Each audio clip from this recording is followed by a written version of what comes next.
anyone can make up a new pronoun. There are countless micro-labels for gender. Demi-gender, demi-girl, demi-boy, demi-fluid.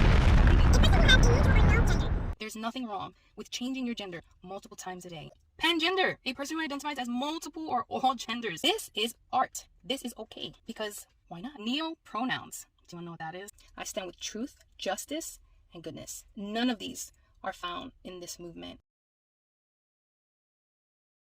So today I wanted to share with you highlights from this book that I purchased. I purchased this book called Non-Binary for Beginners. I decided to continue with school, and I'm going for my certificate in theological studies. So this class that I'm taking is called apologetics. And so we had to come up with this thesis statement, and I'm going to share with you mine. The notion of gender choice has become a prominent trend in our society, but it is a false ideology that mocks women, brainwashes children, is unbiblical and unscientific, and promotes Satan's evil agenda to destroy the families. So I had to do my research. I wanted to share highlights from this book. It is overwhelming, to say the least. So here we go.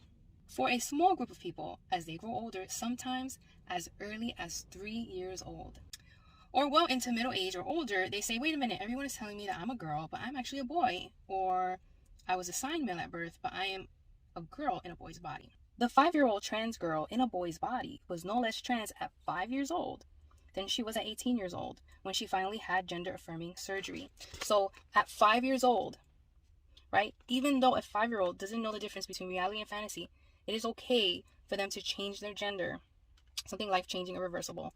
But at 5 years old, at 3 years old, it is okay. How is that not child abuse? Adhering to the gender binary of man or woman, trans men are men, and trans women are women. No, I'm going to stop you right there.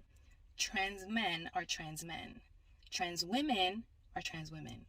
A man that claims to be a woman or feels he's a woman does not hold the title of a woman.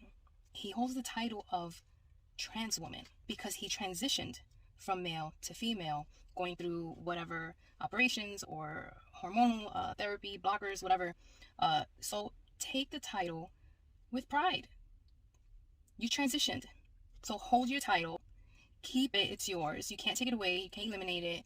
You cannot say, okay, now that I transitioned, now I'm going to drop the trans and act like it never happened. No, it doesn't work that way.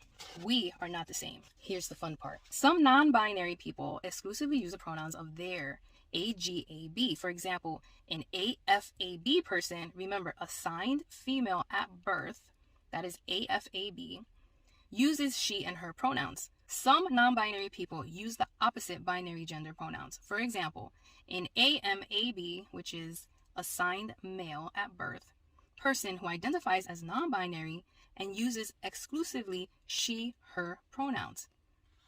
Some people use neo-pronouns. Do you want to know what that is? They are new words, not necessarily based on historical language. Since they are neo-pronouns, anyone can make up a new pronoun for themselves at any time, because why not? That's what it says. Why not? Some people prefer to use no pronouns, meaning to either use their name in all cases. Using no pronouns can be tricky, and it can be a bit of an art. No, it's ridiculous. Some folks who are gender fluid do prefer certain pronouns one day and others on another day. Other people who use multiple pronouns prefer that the pronouns are regularly alternated in speech. So what that means is, while we're talking, sometimes I want you to refer to me as she, and other times in the conversation, in the mix of it, you could also refer to me as they. I don't want too much she in there, but I do want she in there. One comment said, so you can just wake up one day and say, I feel like this pronoun today. That's exactly it. But having multiple sets of pronouns is common among non-binary people. This is not ridiculous. This is not confusing. This is not asinine. No, this is art. This is okay, because why not? Micro-labels like neo-pronouns are being invented all the time. One person says, well, what I recognize as my gender is not accurately described by an existing definition, so I will make my own label definition and flag that feels more like me. Think about all words we have made up in the last few years. Selfie, friend of me, hashtag, tweet, for social media use. So that is the excuse, because society has come up with new words, right, to fit the trend and what's going on, like selfie. Selfie was not always there.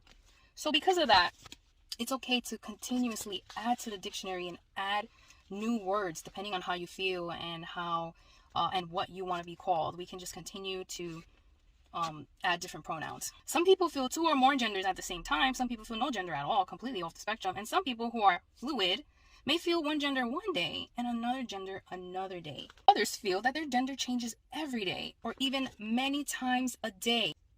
And that's okay. There's nothing wrong with changing your gender multiple times a day. Here we go to the fun part. There are countless micro labels for gender, with more added every day. Here is a list of some genders. Non-binary, gender queer, gender fluid, a person whose gender changes either often or over time or both between different genders. Gender flux, F-L-U-X, flux, I guess, right? A person whose experience with gender changes in intensity over time. For example, a gender flux could be a person who mostly feels a gender, but on occasion feels a connection to a binary gender. Then you have transmasculine, feminine, demi-gender, demi-girl, demi-boy, demi-fluid, a person who is fluid to multiple demi-genders. Non-binary man, non-binary woman, a gender, a person who feels they have no gender at all. A person who has a neutral or no gender. Pangender, a person who identifies as multiple or all genders, either in flux or alternating or at the same time. Gender nonconforming, a person who does not follow gender stereotypes. If a label used to fit and no longer does, it is okay to let it go and find something that suits us better. It's okay. Changing our minds based on new information is not shameful. It is a sign of growth and humility. If a trans-mass person starts taking testosterone, has top surgery, lives as a man for several years, and then realizes that they are non-binary and not a binary trans man, that person is not a flip-flopper, and he didn't lie. No, he's not.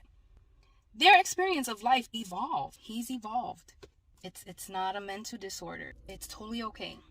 This is fine. This is art. This is humility. This is living your truth. This is growth.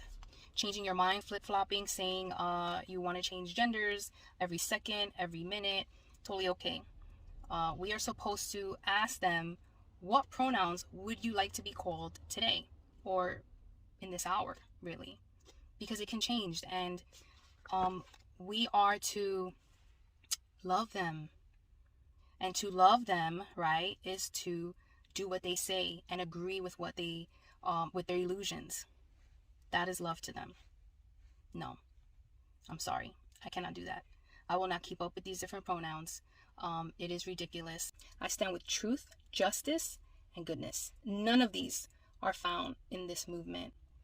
And this is what my paper is going to be on. And I will share that paper when it's done. Just thought I'd share this book with you guys. I will see you in my next video. Bye.